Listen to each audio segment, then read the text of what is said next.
$1500 pour 1 heure avec les gorilles. Un tourisme d'élite assumé par le gouvernement rwandais.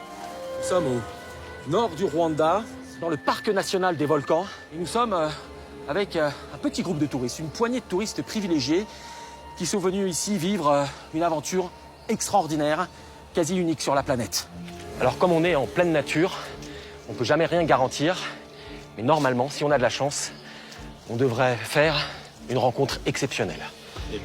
Nos pisteurs ont repéré une famille de gorilles à 30 minutes de marche d'ici. Donc une fois là-bas, on ne boit pas, on ne mange pas. Comme les gorilles partagent avec nous 98% de leur ADN, il est obligatoire de mettre un masque pour éviter de leur transmettre des maladies.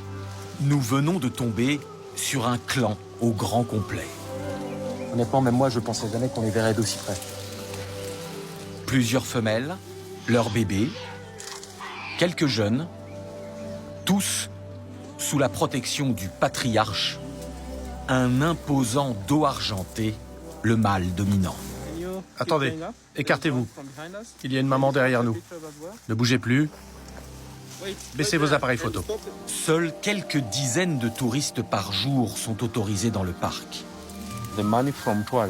L'argent qu'on récolte du tourisme nous permet de financer toute la conservation de ces grands singes. Il y a 30 ans, il n'y avait plus que 200 gorilles des montagnes. Ils sont aujourd'hui plus de 1000. C'était une espèce en danger critique d'extinction. Aujourd'hui, c'est une espèce menacée. Même s'ils sont toujours menacés, c'est un progrès énorme. Pendant le génocide, je n'étais qu'un enfant, je ne savais pas bien ce qui se passait. Mais ce que je peux vous dire, c'est que tout était détruit, y compris le tourisme.